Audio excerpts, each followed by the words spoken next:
Hi, everyone. Welcome. It is my pleasure to introduce our speaker, Jennifer Sanguinet, who currently serves as the System Director for Infection Prevention at Asante Healthcare. Jennifer brings more than 25 years of experience in infection prevention and control to today's webinar, having served in roles ranging from infectious disease response leader to information systems director. She has been actively engaged in APIC on both the national and state levels, holding leadership positions and presenting her research as a conference speaker. Jennifer has extensive experience with dry hydrogen peroxide technologies. She has deployed and studied across the continuum of care. She has authored numerous peer-reviewed studies assessing its efficacy, and I have no doubt that our listeners will walk away from today's webinar with a wealth of practical knowledge regarding what DHP is, how it operates, and how it has served her infection prevention and control efforts over the years. So everyone, I'd like to welcome Jennifer Sanguinet. Thank you so much for that introduction, Scott. I'm thrilled to be here to be talking about some technology that I'm very passionate about. Wanted to go through really quick what the objectives are for today's education. We're going to talk about the rationale for the no-touch technology, including prior occupancy, pathogen survivability, and recontamination. We're going to talk about the overview of um, dry hydrogen peroxide technology, talk about how it operates, the continuous operation, the maintenance, all of those things. And we're also going to include some of the DHP studies and outcomes. We have received questions prior to the webinar starting, and we will address those at the end of the presentation. If you have any additional questions at the end of the presentation, there will be an email available to you that you can go ahead and send those questions to. So we want to start with the rationale for the modern no-touch technology and really this era. This is new. Why have no-touch technologies become such a major player in the world of environmental infection prevention and control?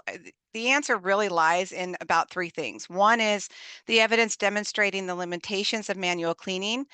We know studies have shown that a significant percentage of surfaces aren't being adequately cleaned with current methods. Prior occupancy risk studies, we know we aren't doing an adequate job with terminal cleaning because patients admitted to a room have a significantly increased risk of acquiring the same pathogen as the room's previous occupant. And third, improved enhanced cleaning can reduce the risk of infection transmission. We know there's studies out there that show that optimizing cleaning and disinfection does positively impact infection rates. So those are really the rationale for this no-touch technology era. So are we really cleaning enough? An unfortunate reality is that we are often not cleaning hospital surfaces very well.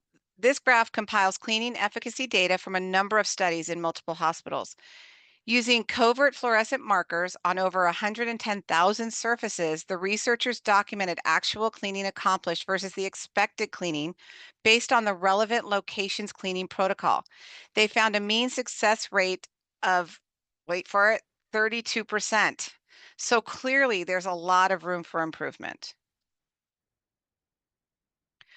But probably the most compelling evidence pointing to both the role of the environment in infection transmission and the inadequacy of manual cleaning and disinfection practices comes from the prior room occupancy studies.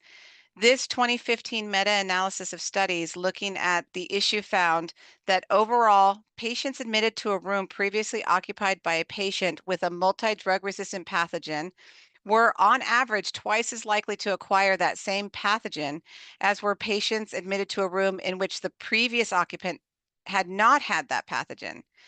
These same authors updated their meta-analysis this year and found the risk has increased. Patients are now 2.5 times at increased risk of pathogen acquisition from the previous room occupant. In other words, terminal cleaning is clearly not fully eliminating those pathogens from the physical environment, and we're definitely not getting better at it. And we know that the risk persists, as demonstrated by this more recent 2022 Sood et al. Study, which looked at prior occupancy risk with Clostridium difficile infection. They found that not only was exposure to a room that previously housed a patient with CDI increasing the odds of the subsequent occupant acquiring C. diff by 27%, but that the risk persisted for over a year.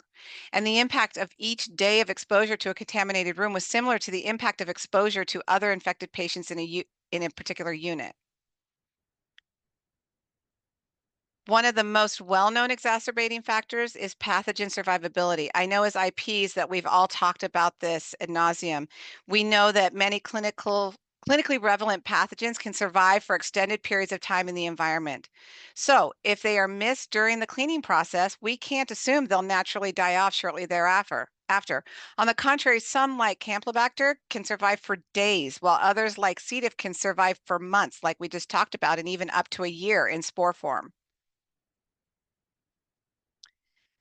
And of course, we need to bring in, perhaps most importantly, the environmental contamination that is being an ongoing process that a point in time intervention cannot fully address. Even if a room were to be completely and comprehensively disinfected, the minute it is reoccupied, the process of recontamination begins again. We as humans shed thousands of bacteria-carrying skin cells each hour. Breathing, talking, coughing, and/or sneezing expels respiratory droplets and aerosols. You guys have all seen that famous picture of the droplets blowing off the person's face. Doors opening, air currents allowing the dynamic movement of airborne particles from outside the room. This is especially important in those OR environments. This makes intuitive sense, but we also have research to validate it. Studies with hydrogen peroxide vapor have shown that it can effectively eliminate pathogens from an environment, but cannot address or prevent their reintroduction. Again, it's a point in time. A study by Hardy et al. Showed that while HPV eliminated MRSA from patient rooms, in contrast to standard terminal cleaning, which did not, the rooms became recontaminated within 24 hours of MRSA colonized patients being admitted. So even though some episodic no-touch technologies are more effective than manual cleaning and disinfection alone, their efficacy is fundamentally limited to a single point in time. Meanwhile, environmental contamination is rarely limited to a single point in time. So how does Synexis actually work? I'm going to show you this wonderful graphic to share with you. Let's see if I can get, there it goes. So dry hydrogen peroxide, unlike vapor and aerosolized hydrogen peroxide, uses patented technology to transform a room's naturally occurring oxygen and humidity into DHP, or dry hydrogen peroxide. The air passes through the device, then DHP effectively breaks down pathogens, flowing freely and continuously through indoor spaces to reduce the presence of microbes in the air and on surfaces. And you can see kind of what this is doing. It's continuously going after the organisms in the air.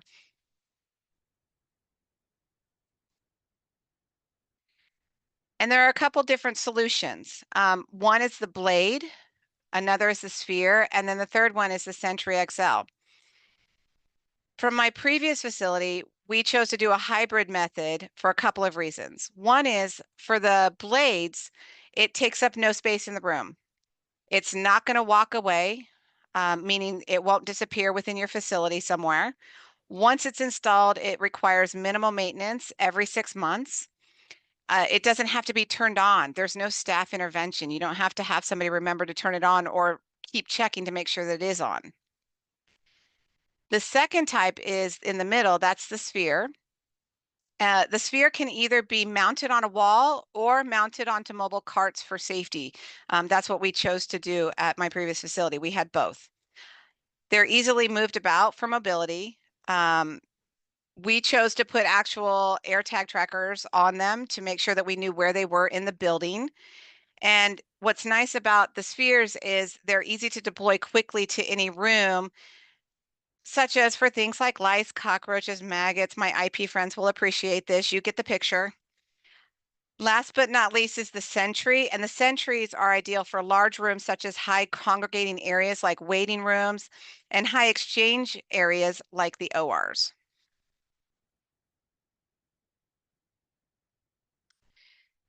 So the primary purpose of healthcare is to help and heal patients in a safe environment of care, and that healthcare workers have a safe environment to work in.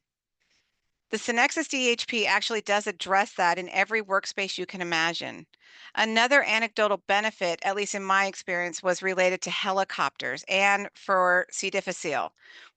We all know what the helicopter exhaust smells like, and definitely if you've been in healthcare for any a period of time, you know what C. diff smells like. So how could that be connected to this? It's the odors.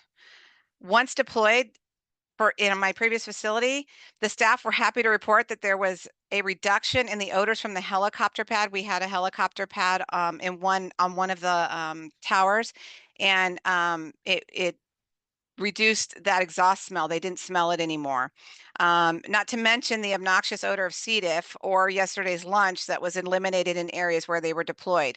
And you could definitely walk from one environment to another and smell the difference or the lack of smell in environments where we had DHP versus where we did not have DHP. It was very easy to tell.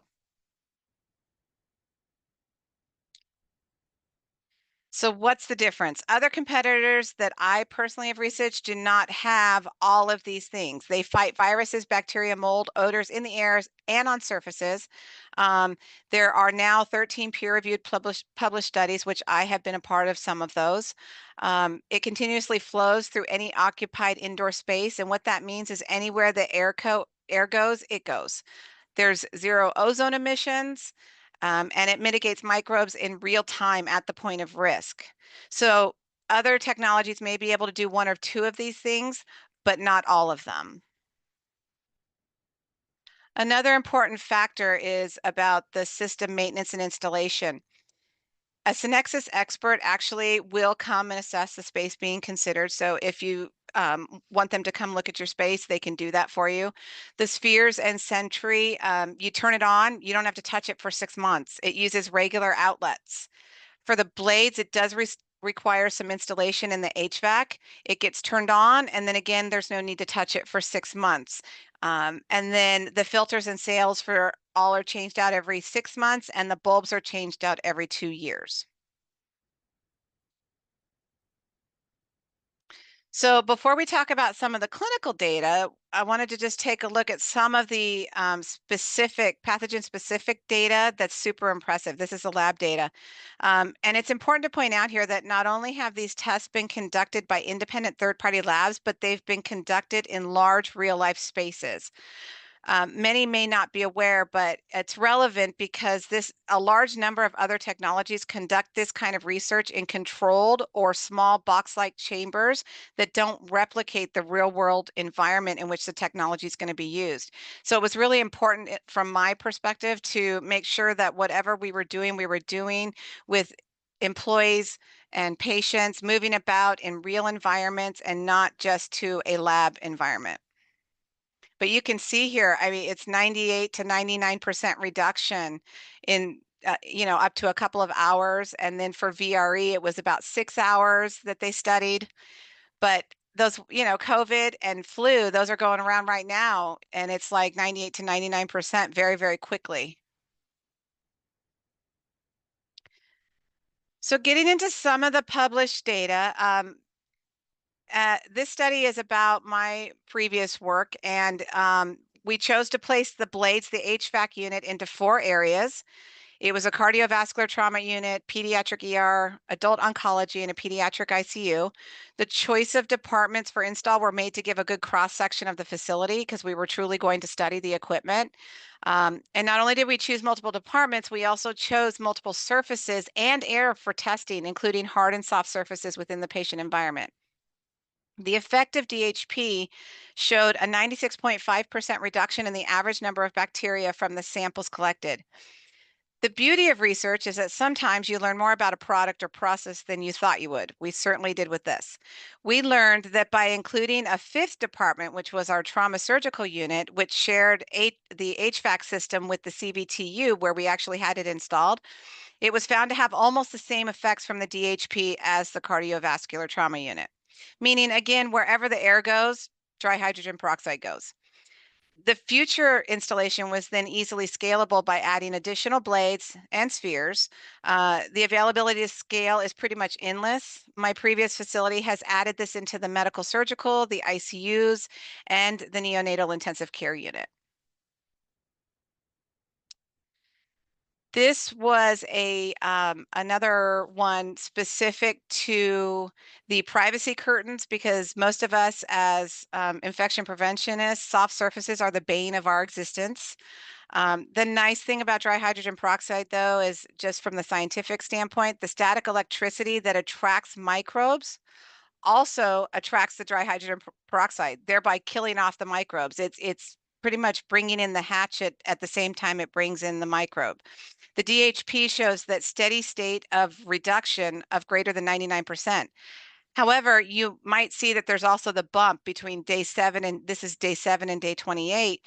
But it's continuously working in a dynamic manner. So there will always be that up, slide down, because as microbes are introduced into the environment, dry hydrogen peroxide is working on it. Again, anywhere the air goes, it goes. So it's continuously working to keep it maintained at a very low level.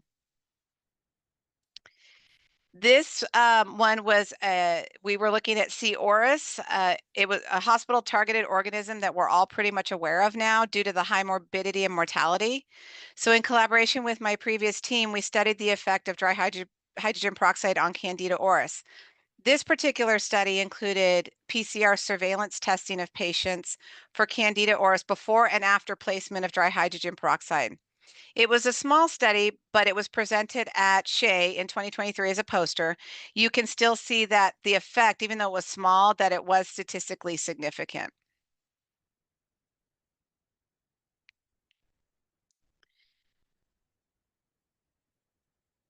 This particular study was related to a burn environment. And again, as you can see, same thing. They did the same kind of thing, baseline day 1, day 7, day 14, comparing, and that the DHP was associated with an almost 93% reduction in C. auris contamination in the rooms of patients colonized with the fungus for over a week while the patients were occupying the room. So they were looking at inside the surfaces inside the room. And again, it still proved that it had over almost a 93% reduction in the C. auris contamination.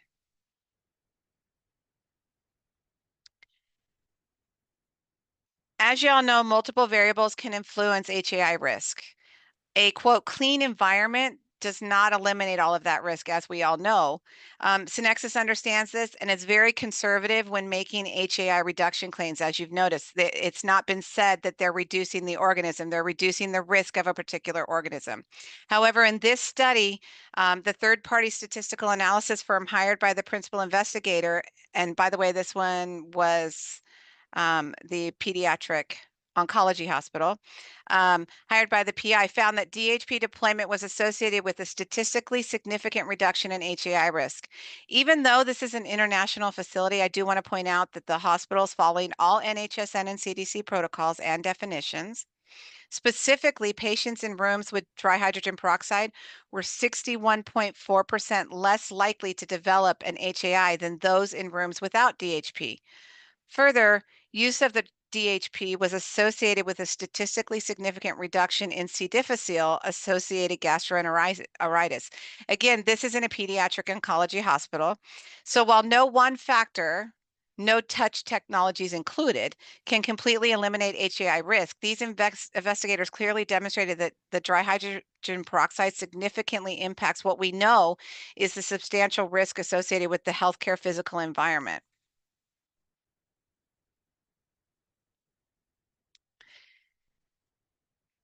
This particular study was in relation to long-term care.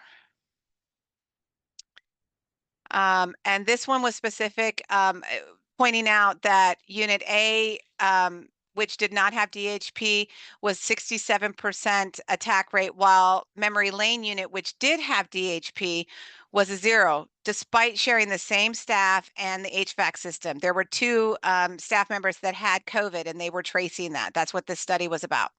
Or I'm sorry, 2 residents. Sorry about that, 2 residents. And there were no subsequent infections occurring in the Unit E, which also had the 13.33 attack rate. So given that Unit A and the Memory Lane had the same staff, everything was the same, the cleaning, disinfection, the ventilator protocols, everybody was exposed approximately the same to this positive COVID from the same staff members on the same date. The primary difference was that the 2 units had very different attack rates based on whether or not the DHP was deployed. So this is something that's getting into that employee health consideration.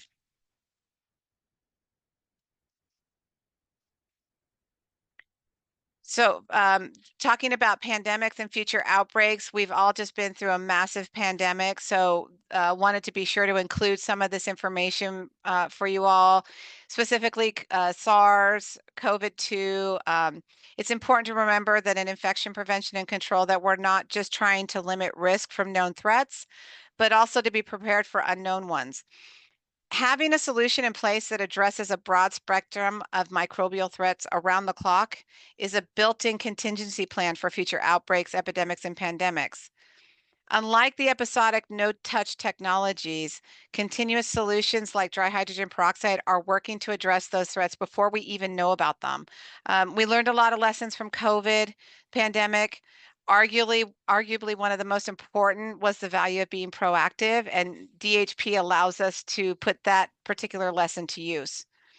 I know that we're also, in a very high respiratory and pertussis flu, all of those kinds of fun things, RSV. And this technology is working without them even being aware of it working. So I'm going to go over a few questions that came up and share with you the answers to those questions. These were ones that came in beforehand, so I wanted to be sure and touch on these a little bit for you. So one of the questions was, are your patients aware of the system in place and have they provided any feedback? So many of the hospitals that deployed dry hydrogen peroxide emphasized their use of technology to demonstrate their commitment to maintaining a clean and safe environment. For instance, my previous facility actually did share this absolutely with the patients. Synexis offers educational materials that the facilities can share with patients and families. It explains how the technology improves the cleaning efforts, addresses some of the common questions. In addition, there's also barcodes on the devices. So the way that we had set it up previously was on the mobile, the ones that were going around so that the patients and staff could see them, actually had a laminated card on it so that they could do a QR code and a website they could go visit to look at what we were doing and what the machine was to do. Some of the facilities have even reported improvements in their HCAP scores and received inquiries from patients about how they can purchase the devices for their home. So very positive feedback. People love to see the equipment and be able to know what's being put into their environment. So absolutely, we would share with the patients. Another question that came in was there needs to be a larger system that can do whole units or larger spaces because it's not realistic to install a device in each patient room sometimes. As I mentioned during the presentation, technology is available in 3 devices. One is the blades. It fits within your existing HVAC ductwork. It allows the dry hydrogen peroxide to flow freely throughout the facility. The second one is the Sentry XL. It's a standalone unit that covers up to around 3,000 square feet. Some hospitals utilize the Sentry in the ORs to accommodate the higher number of air exchanges. Also in large environments like waiting rooms, things like that. Finally is the Sphere, which is the most often used in patient rooms. Its portability allows it to be moved to and from problem areas, as I mentioned.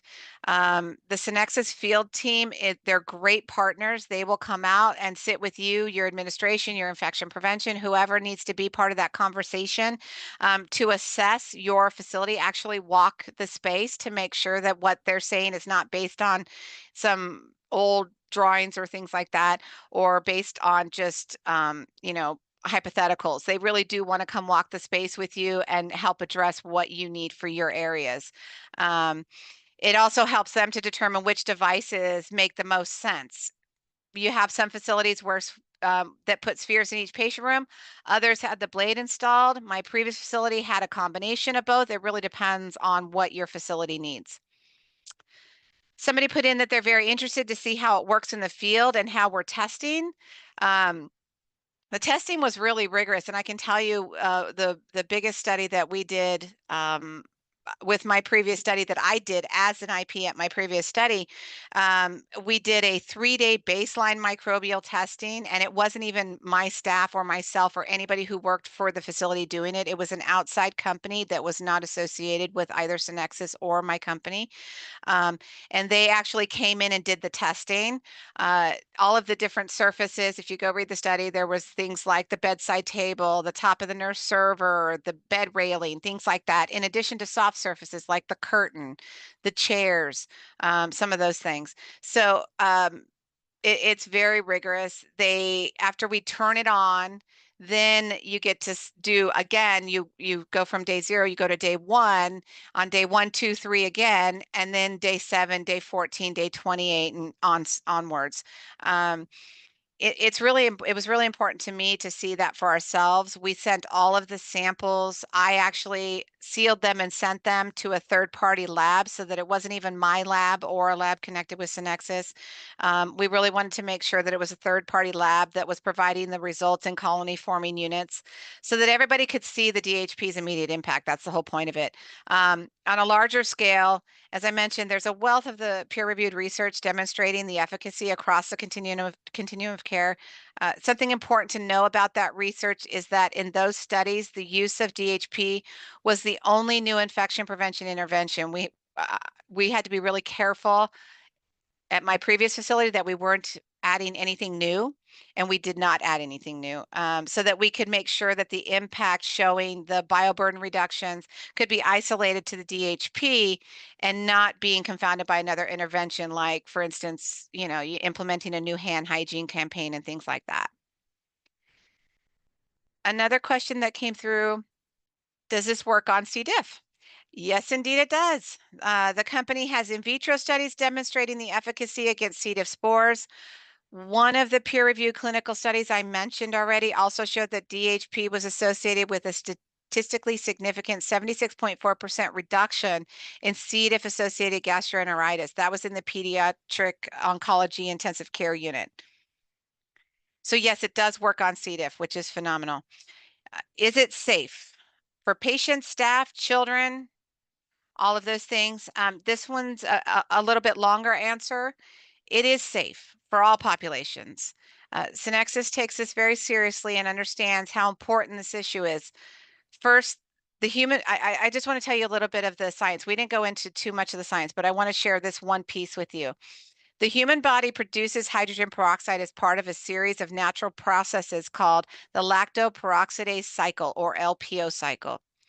It's part of our natural immune system. The concentration of hydrogen peroxide achieved by the dry hydrogen peroxide is actually lower than that achieved in our bodies by the LPO cycle. The LPO cycle produces hydrogen peroxide at a concentration range from 1 to 100 parts per million. That's with an M. While the concentration of hydrogen peroxide achieved by DHP ranges from 5 to 25 parts per billion with a B. Secondly, Synexis has conducted safety testing through a third-party company specializing in chemical safety and toxicological risk assessments. The testing, which utilized ISO protocols, evaluated the maximum air concentration of dry hydrogen peroxide generated by Synexis technology. It also looked at the most conservative, the health protective exposure assumptions for inhalation, dermal, ocular, including most sensitive populations such as children, infants, the neonates, and they found no risk concerns for adverse health effects. Finally, one of the clinical studies, which I've mentioned, it was conducted in the Pediatric Oncology Hospital, also conducted a robust safety analysis over 7 months, looking for any adverse signs or symptoms associated with exposure to the DHP. That assessment, documented by the hospital's infectious disease physician, again found 0 adverse reactions. In fact, that facility is now in its 6th year of DHP deployment. I know that's a super long-winded answer to a critically important question that deserves a thorough explanation. But anecdotally, I can tell you my facilities have examined this safety data and confidently deployed it in multiple areas housing vulnerable patients, the neonatal intensive care units, the adult oncology wards, the burn units, et cetera. I mean, we really felt the value was there and that the risk was very, very, very minimal. So in short, in short, I want to put out there, what are the true concerns that as an IP that we need to be worried about? None really, except when researching the way that it works is it really can't penetrate water because it's made from water. So once the water dries, it can attack and do its job. But because of it coming from the humidity in the air, and it is water essentially starting out, it can't penetrate through the water. So I have up there for you for any additional questions or to talk to anybody about Synexis or to get in touch with me. You can certainly contact Scott Taylor, the Director of Healthcare at Synexis, and that's his email. And I wanted to turn it back over to the Synexis team to see if there were any final thoughts.